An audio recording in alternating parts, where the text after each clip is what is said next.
So, hi everyone. We'll make a start now. Welcome to the latest What's New webinar from Provar. Thank you very much for joining. Let's start off with some introductions. So, my name is Hetty Boardman-Weston, and I'm Head of Marketing here at Provar. Presenting with me today, I also have John Robinson and Geraint Waters, and I'll be passing over to Geraint in a minute to start things off. So, as you know, this webinar today is all about Provar's latest release and new features. If we take a quick look at the agenda, we're going to start off by talking about what's been delivered in the release we currently have live on the website, which is 198. After that, they will be looking ahead to the next release, 199, which is actually going live quite soon to coincide with Salesforce's upcoming Summer 19 release. And then after that, we're also going to spend some time talking about the whole topic of distributed testing, which John is going to take us through and do some demos. And then we should have some time to talk about the roadmap and answer any questions you might have on the rest of our content. While we're on the subject of questions, if you'd like to ask anything at any point, please feel free to do so. You can do that by typing it out into the questions box, and we should have some time to pick these up at the end of the session. The webinar will last about 45 minutes, and it is being recorded as well. So I'll make sure that a video link goes around to all the attendees tomorrow, and then you can watch it again, or you're welcome to share it with any team members that couldn't make it today.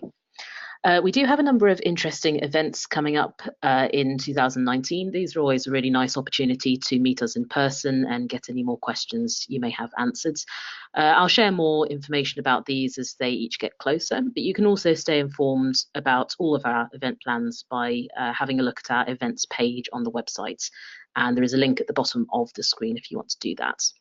And so a final plug from me before I hand over to Geraint. I wanted to mention briefly a pilot program that we at Provar are running with Salesforce. So we've begun quite an interesting initiative with Salesforce and with specific Provar customers, where we are getting our customers' test scenarios run by Salesforce as part of their official pre-release testing. So we're currently looking for a few more customers to get signed up to this pilot program. And so I'd like to invite any of you that might be interested to learn more about that to join our information session, which we're running this Thursday with Salesforce.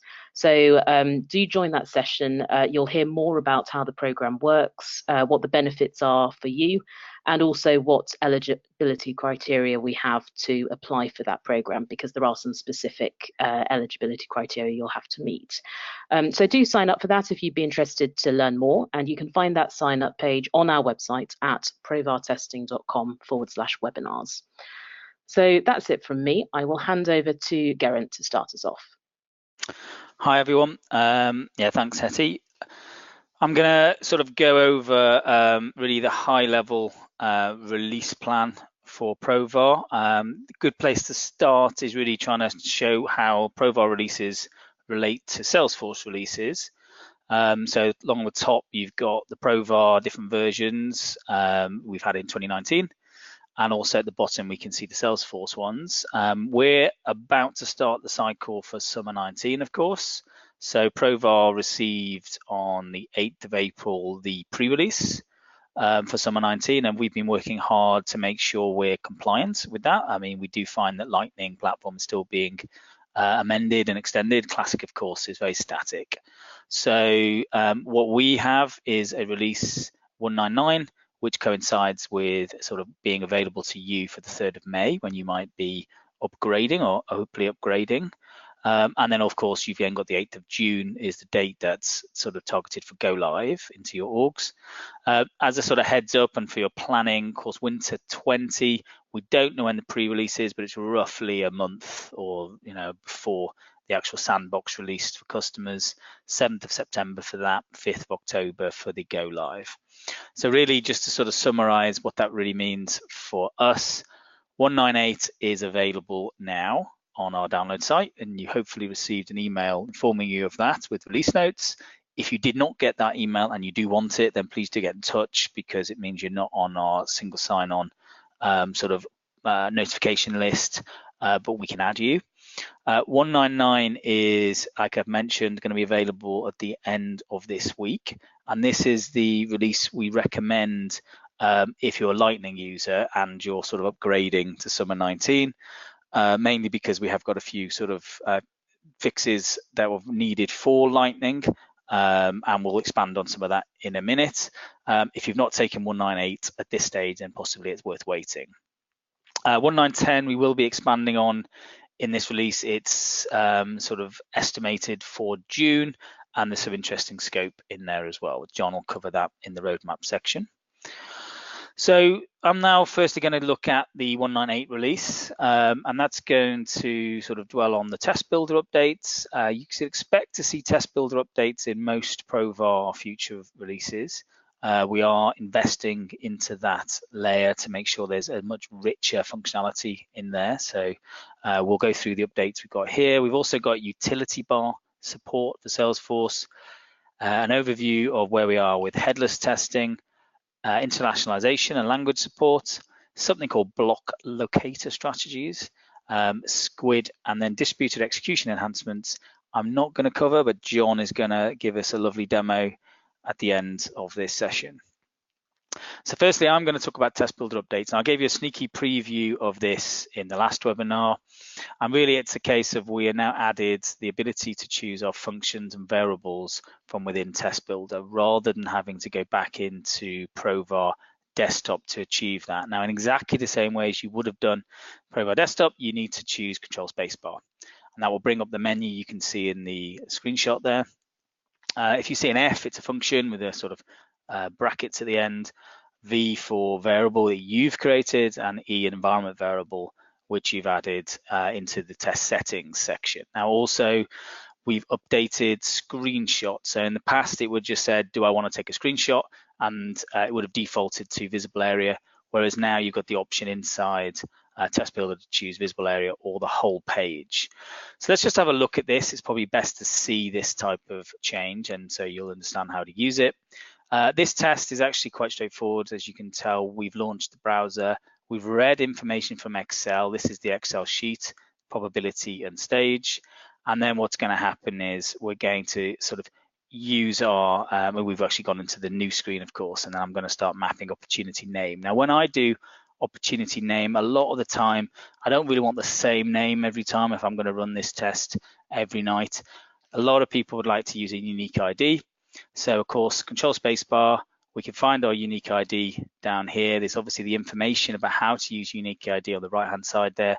We choose that guy, we put in the size of the unique ID, and then I can just put any text after it. As long as it's outside the curly braces, Provar will treat it just like a string.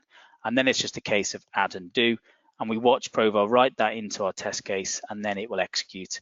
What we expect to see an opportunity name, of course, is a unique ID, which has basically been generated. You can see TUK whatever, Y2 underscore test. And you also notice in Test Builder it's been updated here. In the case of dates, very similar situation, but this time around we're not going to want to use the unique ID. We want maybe date add. So we can see from here, date add is the function I'm going to use. Just going to type in today +3 as always, and then add and do. And then what I'm going to do for stage is I'm going to use the data that I read in from Excel. So what we're able to see now is Control Spacebar, we notice that down the bottom, we've got source data. And the same way as you would have done with Provar Desktop, it's just a dot to see what are the columns in this case. So I'm going to choose stage from the list, and then we're happy that if I add that, hopefully that data is now data driven, and we should see that go into prospecting. Now, of course, we could equally be using a for each to loop through every row, but in this case, it's going to take the first element or the first row of that spreadsheet. Now, what happens with probability is that in essence, it's usually driven from stage. It might not be in your case, but it can be. So a typical example is we might want to actually just assert that has got the right probability. And here we're just going to do an assert value. In this case, Control Spacebar, we bring up the same spreadsheet, source data, dot, and of course this time let's choose probability. Now the final thing to do on I would say is good practice when you're asserting data is take a screenshot, and here you can see what I was talking about. Do I want to capture the visible area or the entire page? Let's choose visible area. I personally find it quicker, and actually the image sometimes is a bit clearer.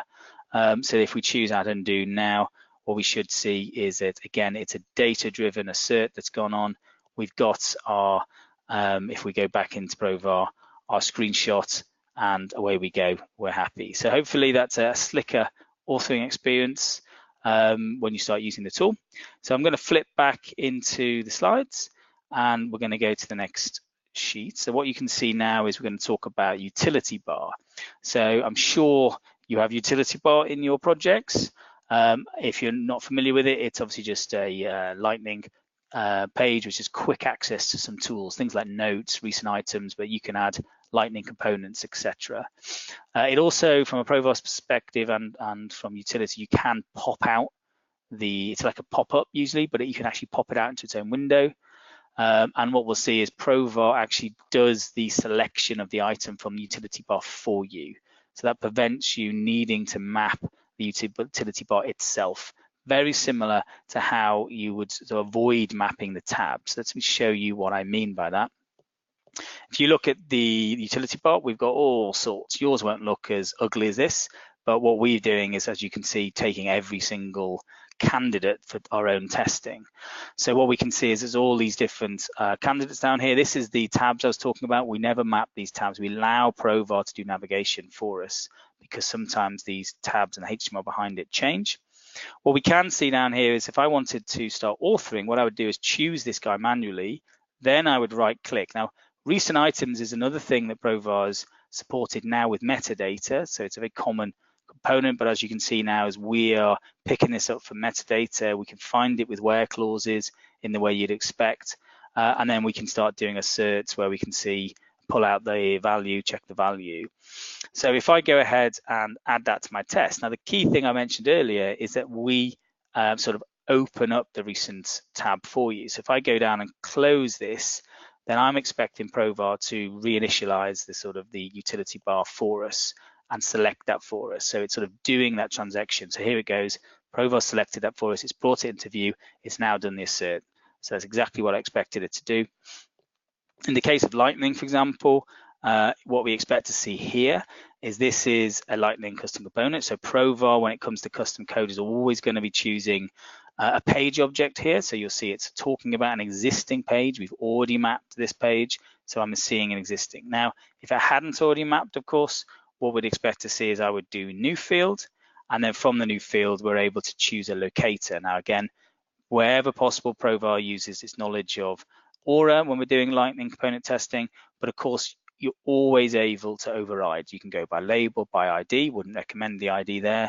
You got by name, and equally, if you remember from different webinars, we have actually got the option to do the XPath items, and here's our XPath editor as a reminder. And of course, you can always just be clicking on here and we're generating this XPath on the fly. So very useful stuff, but the reality is that's how we can test these things, but Provar's managing the interaction here. Exactly the same way we've got things like the Visual Force one here, and you can pop this guy out. So this is the what I'm talking about when I pop it out. And if I wanted to map this, for example, what we can see is we can just go ahead and add a value in here and add that into our test, and Provar will sort of locate the popped out window and populate the value for us. So if you do have these utilities, this was all possible to test before, but it was all custom page objects and we were clicking the utility bar for you, whereas it's done in a nice way now, so baked into the solution.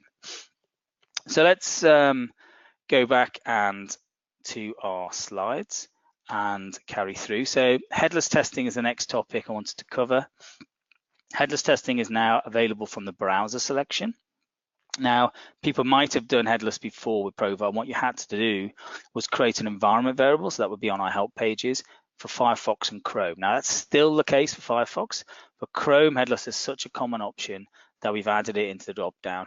And the thing that it's replaced is Phantom.js. We weren't familiar with anybody using Phantom.js, and in fact, the actual Phantom.js libraries had a security issue within Provar, so we decided to take it out. If you've got a serious issue with that, please get in touch.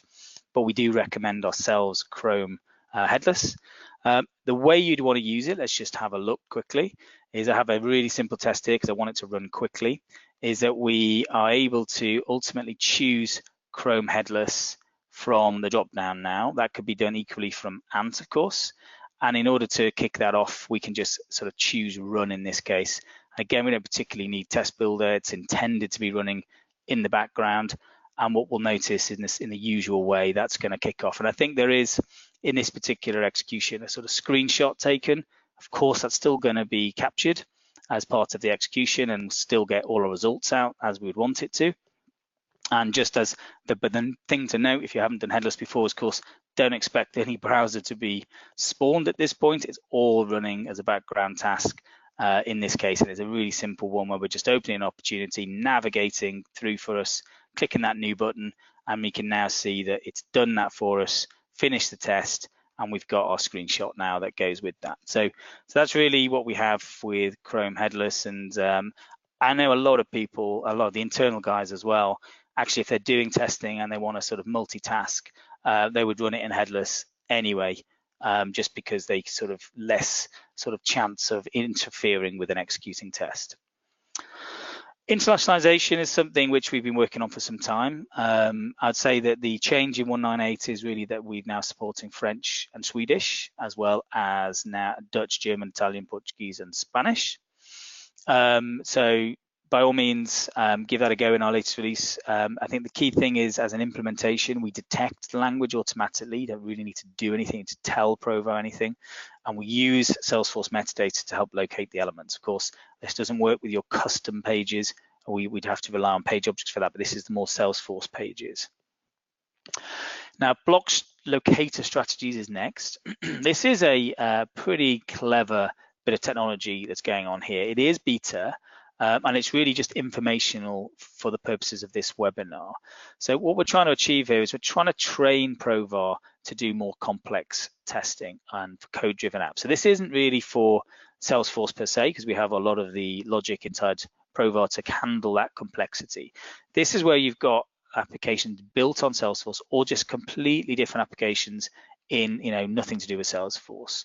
Now, where this type of block locators are required is where you've got sort of a lot of repeating elements and multiple fields of the same name. Now, those fields might not look like you've got multiple fields. It's because they're behind different panels and not all panels are visible. It also might be behind different page sections and each page section is not visible. But if you look at this flat HTML, you look in it, there's a lot of repeating elements. And the issue with testing that, of course, is you think you're attaching yourself into a particular part of the DOM, adding a field into a value into a field, and then all of a sudden nothing happens. But actually something did happen. It was for the wrong panel. It was in the wrong page section.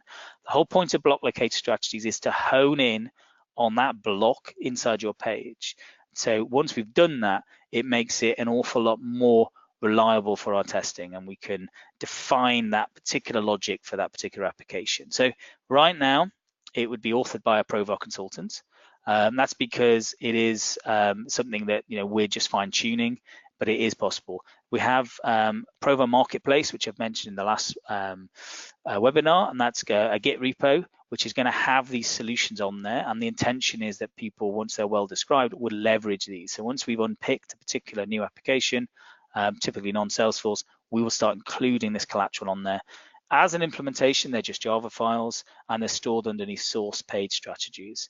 And Test Builder, when you start mapping, will just automatically pick up these strategies as a suggested locator for how to find the elements within the block.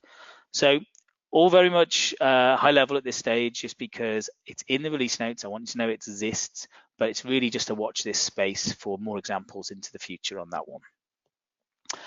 Next, we've got Squid. So Squid is something we've been supporting for quite some time. If you're not familiar with Squid, it's a design and deploy platform, which is very common in the Salesforce space, and not just Salesforce. It will support other applications as well with regards to sort of reskinning really the application. Now, we've always supported it in Classic, and the change here is we're now supporting it in Lightning as well. Why does Provar need to do any work here? It's because the custom locators are quite high maintenance. So if you were testing this with just the DOM or HTML, it is really tricky to actually get reliable testing here. So we've done a lot of work to actually understand how to switch between the tabs that you find in a similar thing I just mentioned with block strategies, and also map it to tables. And also the elements are describable from Squid metadata that we pull out of Salesforce. So it's a very, very cool solution from our side. And we're now doing it for Lightning as well as Classic. So if you are testing Squid, then this is something you should think about. So that was 198. Let's now, like I mentioned, 199 is sort of end of this week, and let's see what's in that. So first and foremost, we have Salesforce mobile emulation, which we can have a look at in a minute. We've also got a small usability thing around if else. We've got a Chrome driver download mechanism we need to understand. Browser stack support, so that's something really for cloud execution, which John is going to talk all about in his section. But there is an additional product called Browser Stack that we now support in 199. And finally, I'm going to cover Summer 19, the different things that are within it, and compatibility for Provar. So first and foremost, it's the Salesforce. I mean, if you probably know it as Salesforce One, but the official name now is Salesforce Mobile, and how to emulate it. Now, what emulation is in this case is that we just tell Chrome that you're now a browser. Sorry, you're a mobile device. And that actually works very nicely for switching into Salesforce mobile mode. We still map everything with metadata, and also it can be executed in the distributed fashion. So let's just have a quick look at what I'm talking about. The key thing about when we're doing mobile is that we do need to set up something in our browser providers. So if you're not familiar with this, in test settings, browser providers, we've got something called desktop. And if we edit that, you'll notice there's a bunch of sort of standard ones. The full screen one, meaning that whenever you're running test build, it will always adjust to fit the whole screen. But you can add extra ones with this green, and you can choose which size it's going to be, all that type of stuff, whether it's touch enabled, portrait, landscape, all that kind of things. In my case, I've got iPhone, iPad that I've added, and then the only thing you really need to do is choose that then from the list up here, and then kick off your test in the usual way. Now, again, with this, you are able to sort of create a lightning test and actually run it using mobile emulation. So that's one way of authoring it. So you don't have to necessarily author in this mobile emulation mode, but you also can. So if you see here, what's the first thing that's happened is it's obviously gone into Salesforce One or Salesforce Mobile. This test is already set up to take me into Opportunity Home Screen in this case, and it's going to do the new button in order to take me into there. And then what we're able to do is just start mapping. I think for the interest of time today, I'm actually just going to just give you a glimpse really where you can sort of see how this is possible, and so you understand test settings.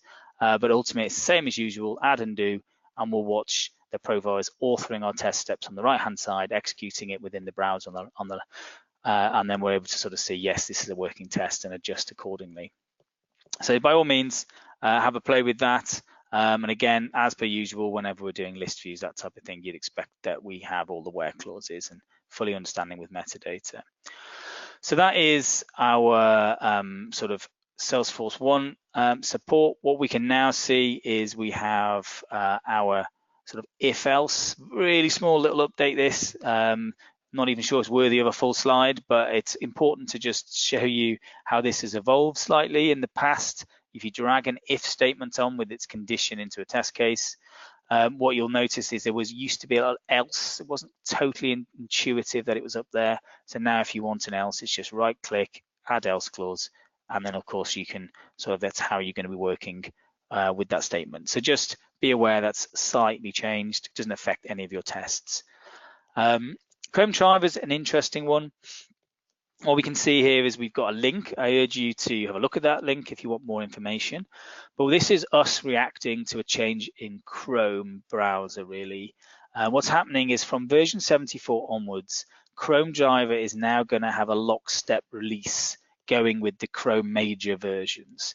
So previously you might have found they were just completely different versionable objects. You might find a certain version of Chrome driver might have been relevant for version 74, version 75, and ultimately you weren't 100% sure when to upgrade.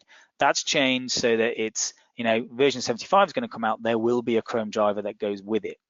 Now the challenge for Provar for that is, of course, we don't quite have control over the Chrome release schedule, and so during when there isn't a Provar release, your Chrome might be updated and you need a Chrome driver that matches it.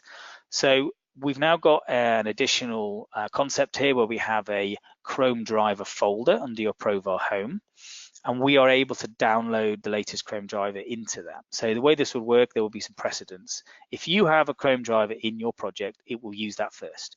in general, you shouldn't have one in your project. So just always be conscious of that. We don't particularly want it there because obviously it will get out of date over time. Secondly, it will look in your Chrome driver folder and it will use that one. If there's nothing there, it will of course use the one that Provar bundles when you have an execute, when you have the install. If, for example, version 75 does come out, what will happen is Provar will look and go, hold on, we've got an error. Why is that error? I think it's because we're a mismatch all of a sudden, and Provar will go and try and download that for you into Chrome driver. So it's a very positive change. We're trying to make sure that we have a good design here to match this new model that's coming out.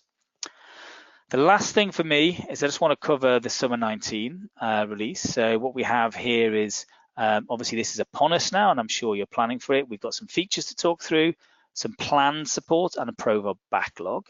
First thing to point out is some of the 199 features. So the first one is merge cases. Now, why this is interesting is it's a good feature. We like the look of it. It's going to merge duplicate cases. But the thing to consider from your testing next month is that when you look at it, there might be some custom logic you've got in your orgs for Apex triggers, workflows, processes, flows, etc. And by the nature of doing this merge, that's all going to get triggered, and that all could go horribly wrong. So please do try these things out, because people might try this out in production and you might find there's some errors. Next one is opportunity contact roles. This is sort of just new in Lightning. It was always there in Classic. So again, just try that out where you're able to add multiple contacts and pre-populate contact roles, etc.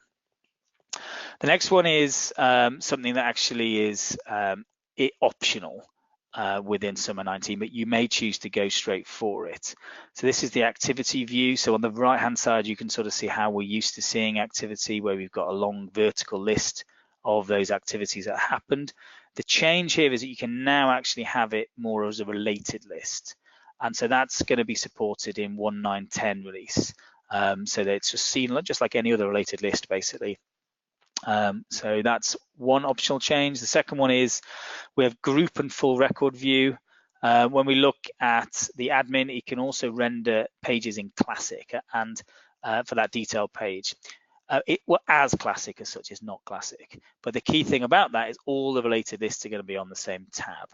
Now, I think this is a very serious attempt to get people, of course, off Classic.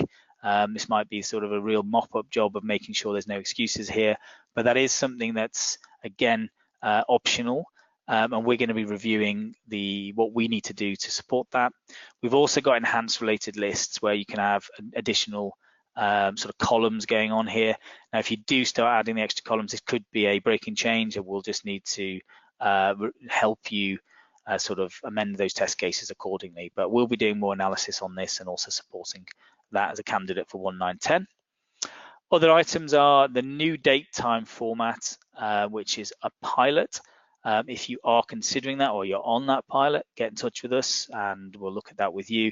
There's also the pilot around muting permissions. So you just turn off permission groups for particular options and operations. So again, another pilot. There's right to left language changes to consider, and also lead path in Salesforce Mobile as coming in with this release. Now, one big quote at the bottom there is basically saying that Salesforce from winter 20 is going to be automatically turning on Lightning for all orgs on a rolling basis.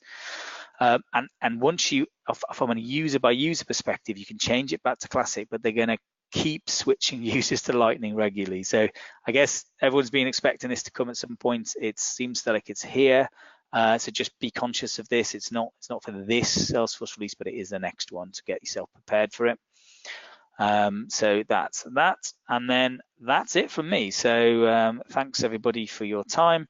I'm now going to hand over to John, who's going to walk us through distributed execution. Cool, thanks, Grant. So what I'm going to kind of walk everybody through, we're going to talk about some distributed execution improvements that we made to Provar. One of the things as part of this is I wanted to kind of outline what are the actual differences between what we consider local execution versus distributed execution. What does that look like in regards to, say, Selenium Grid? And then how does Provar take advantage of Selenium Grid? And then what are the options for non-host, internally hosted solutions like cloud providers, Sauce Labs, Perfecto, and BrowserStack. So from a local execution standpoint, basically everything is happening on the same system. Primarily supports desktop headless browsers. You're kind of restricted to just the browsers that are for the platform that you're on. So if you're on Windows, you can do IE and Edge. If you're on a Mac, you get Safari, and then Chrome and Firefox, and all the other variants can go kind of across the different platforms. UI and API testing are kind of your primary use cases where you can kick off and execute those tests. Everything is running locally, whether that's JMeter or Selenium, IDE, Provar, or any other code-based tool or UI-based tool. Primarily useful for single test executions, not typically a scenario where you're going to have more than one test running simultaneously, mainly because of local resources and just tying up your system for preventing you from doing other things. So distributed execution then is basically the enabling of additional systems to kind of come in and help you handle that. The view that I'm showing you here is primarily a local network, your internal network, and what an infrastructure like that might look like. You might have some machines sitting in-house, you might have some AWS machines, some Azure machines, etc. But the idea is that the tests themselves can be executed on these internal or cloud-based systems, still being controlled locally, but the execution itself is now being passed off to these other machines. That allows you to scale and do lots of additional kinds of testing. So not just UI and API, but you can add volume and stress levels in there, security testing, penetration testing, all those kind of things that you can't necessarily do locally just because of the resources required to do that. The other big thing that it allows you to do is cross-platform browser testing. So I mentioned earlier, if you're doing local execution and you're on a Windows machine, you can test on IE, but you can't test on Safari. By enabling this distributed execution, you now enable the ability to test, Safari from your Windows machine or test IE from your Mac. Some options like that. And then the other one is that this now opens up the possibilities for parallelization. You're now able, because you're distributing the load out to all of these external systems, you're able to kind of distribute that effort. So the big thing that people typically do when they're in a distributed fashion is set up a Selenium grid. Selenium grid is primarily composed of two parts. You've got the hub, which kind of manages all the requests. You've got the nodes, which actually do the test executions. You, in general, have one hub with whatever number of nodes that you want or need. Each node can have its own separate configuration, and that configuration is then going to be reported back to the hub, and the hub is going to say, okay, here's all the stuff that I have available.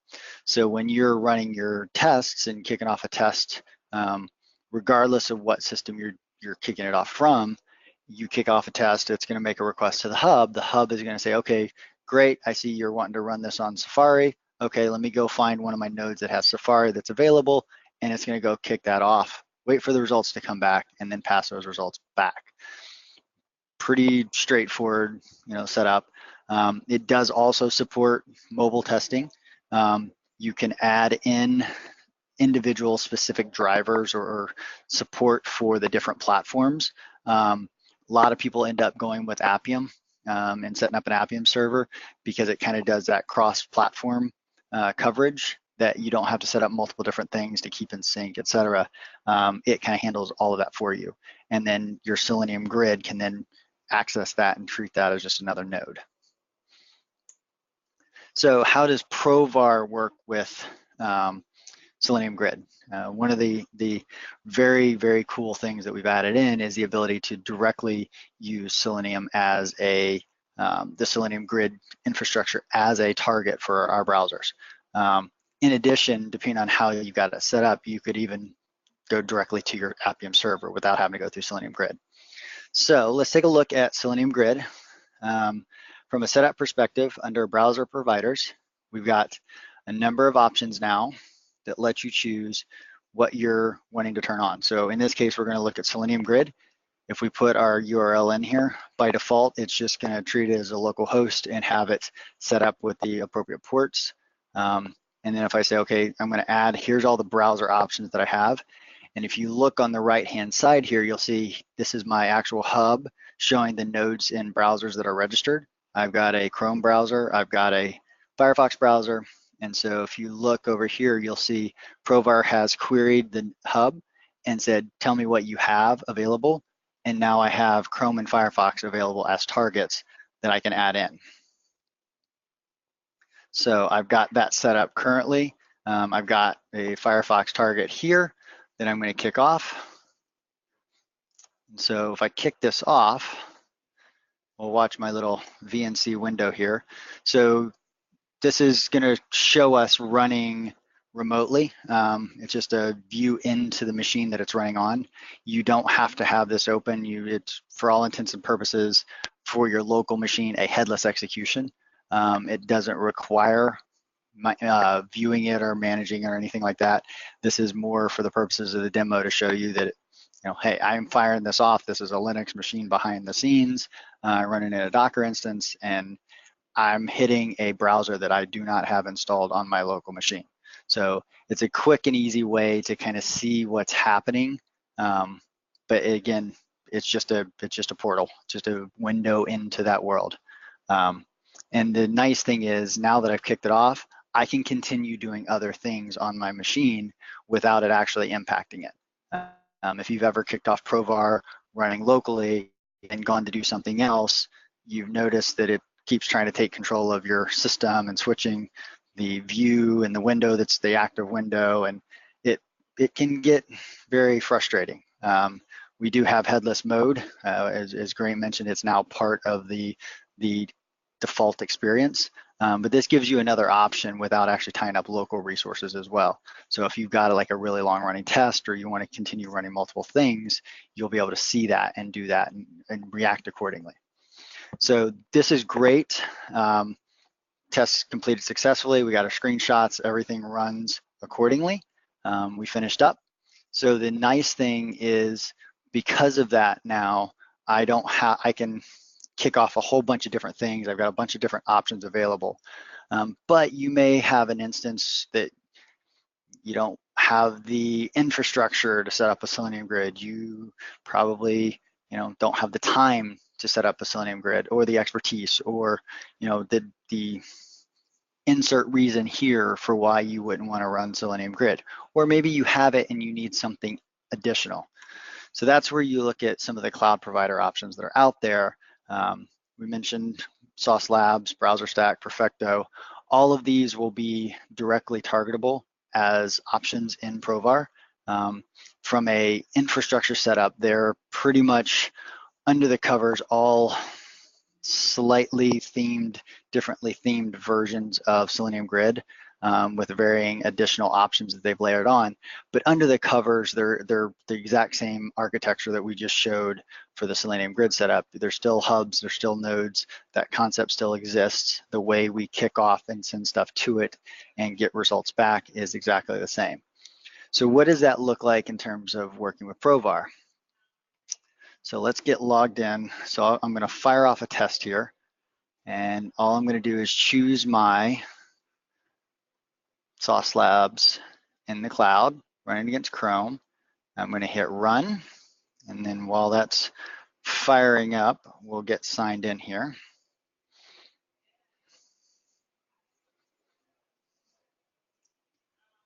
Go to our dashboard.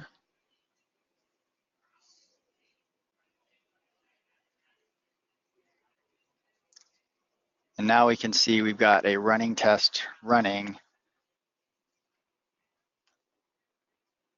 Chrome, and going to start chipping away and doing all of the things that we just asked for our test case to do. I mentioned that, because I've done this, I can do additional things. So, maybe I'm going to continue working on this other test case that I was working on over here. I could also kick this off.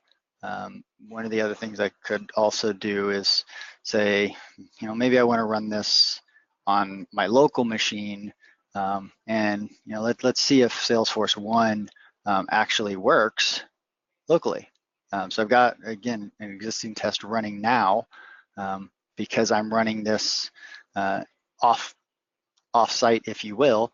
I can fire up another test case that's going to run against my local machine running, and we're going to run the test case that I ran the first time with no changes, and we're going to target Salesforce 1. Running iPad view, so we've got that set up because we had set that up as a target, and now you're seeing the same test case run with no changes, no updates, but Provar is able to actually successfully target it against that additional UI experience. So it kind of gives you a good idea of how you're now able to start layering a bunch of different things together and putting things together. We've got the ability to do parallelization like you're seeing now, but we've got some additional stuff coming down the pipe that will make this an even more robust experience as well. So pretty cool instance. So let's talk a little bit now about 1910. 1910 is coming, as Grant said, roughly in the June timeframe. The activity timeline support that Grant was showing earlier, there's going to be some expanded support for that. We've got that all lined up.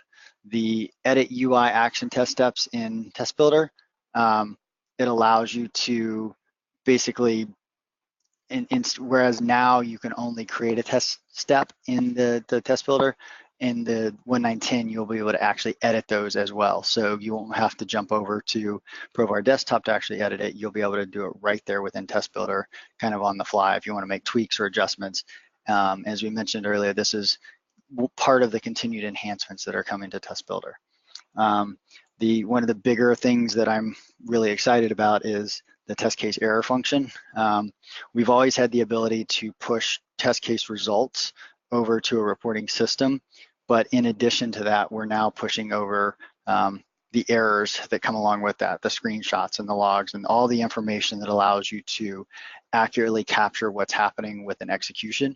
That can now be passed to a third-party system, whether that's our Salesforce package that does our reporting for us, whether that's a tool like TestRail or Jira or whatever else the case may be. You now have the option of actually sending the content there as part of the test results.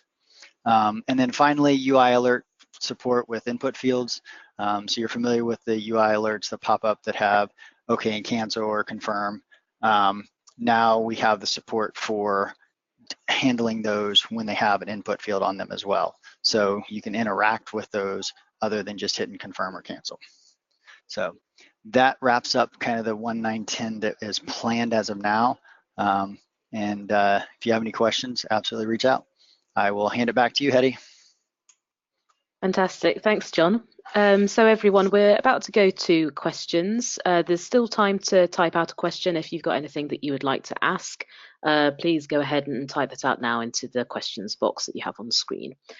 So we've had a few come in already, so I'll kick things off with the first. Geraint, perhaps you'd like to take this one. It says, does Provar support SOQL, i.e. query in Salesforce?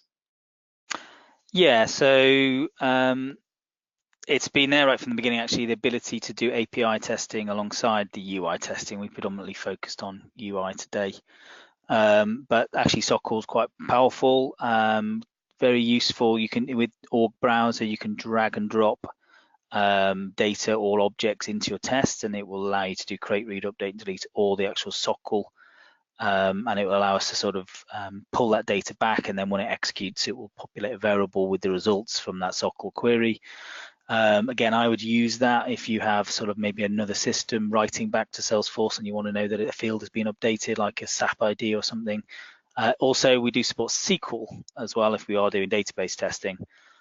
Which again is just really powerful, that you can pull two different data sets back and actually do list compares as well as another API.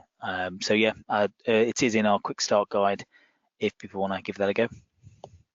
Awesome, thank you. The next question I think is also for you, Geraint. It says, is it possible to have UI and Salesforce connections in the same test case? Yeah, and it's extremely probable, only because we are a tool that does end-to-end testing. Quite commonly, we are in Salesforce, and then we have communities, and we have retail websites. The whole thing needs to link together.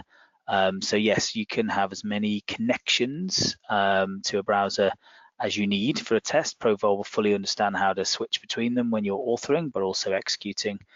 And yeah, I mean, I'd urge people to use Provar in that way so that you have very good, realistic scenarios that can reduce the business users doing that sort of user or acceptance testing.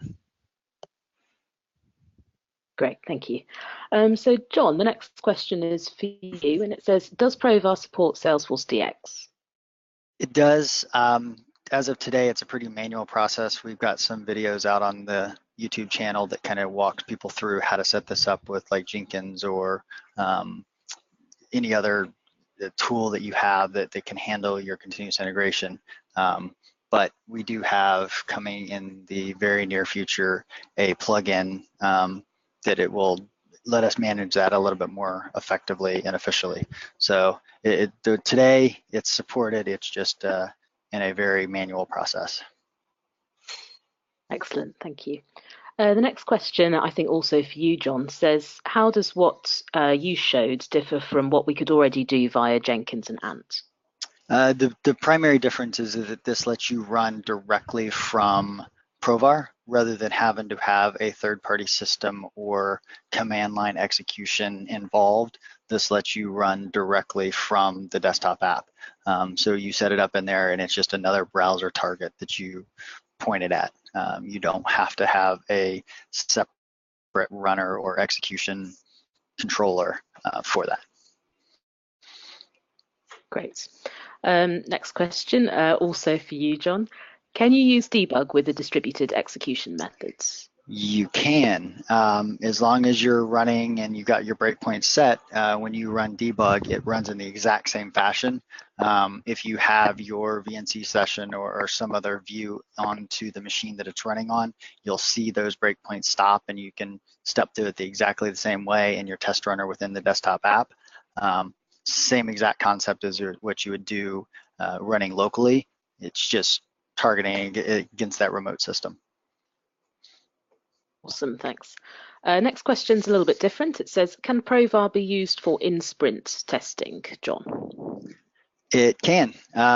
It depends on how your teams are structured and set up and what your test case model is. But in general, Provar is very, very capable of letting you build and create your test cases in line with your actual manual testing.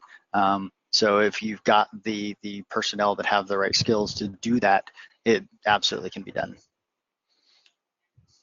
Great, thank you. Next question is going back to Source Labs and Selenium Grid. So another one for you, John. It says, how do you handle the jars that Provar requires to run tests when using Source Labs and Selenium Grid? So Provar in this case isn't actually running, because you're running through the local desktop. We're handling all of that locally on this case. This isn't the distributed version of Provar where it's the headless version of Provar. This is strictly Provar directly hitting Sauce Labs and Selenium Grid as a target through their officially supported APIs. So no additional jars are needed. It's just once you set them up as a provider, provide your credentials, that's all there is. Awesome, thanks. The next two questions are both on Docker, so I'm going to actually ask them as a two-parter. John, if you're ready for this. Sure. The first one is, does Provar support Docker? And the second one, a little bit longer, is, do you have pre-configured Docker containers that you can provide to customers to more quickly enable CI testing? The short answer is yes. We actually did a webinar a couple weeks ago with a company called Blue Canvas, showing off Provar running in a Docker container as the kind of the execution target for your distributed, like your complete CI distributed model. That container has not been productionized yet and released, but we're working on that, and it should be available to people in the very near future. The other side of that is if you're talking about just the other types of Docker use cases where, say, you have like what I have on my machine, having Selenium running on it, or interacting with another tool that's running on there. Absolutely, you can still do that, and it's just going to treat it as just another system. Provar is not going to know the difference between that and then a physical machine. But in terms of Provar itself and the way it works, we'll have an actual container in the near future. So. Fantastic. So I've got one more question right now. We've still got time for a few more if anyone has any that they would like to type out quickly. Otherwise, I will wrap up. So the final possibly question today is actually a follow-on from the JARS one around Source Labs and Selenium Grid. So it says, so you can run a test from Jenkins with Source Labs and Selenium Grids.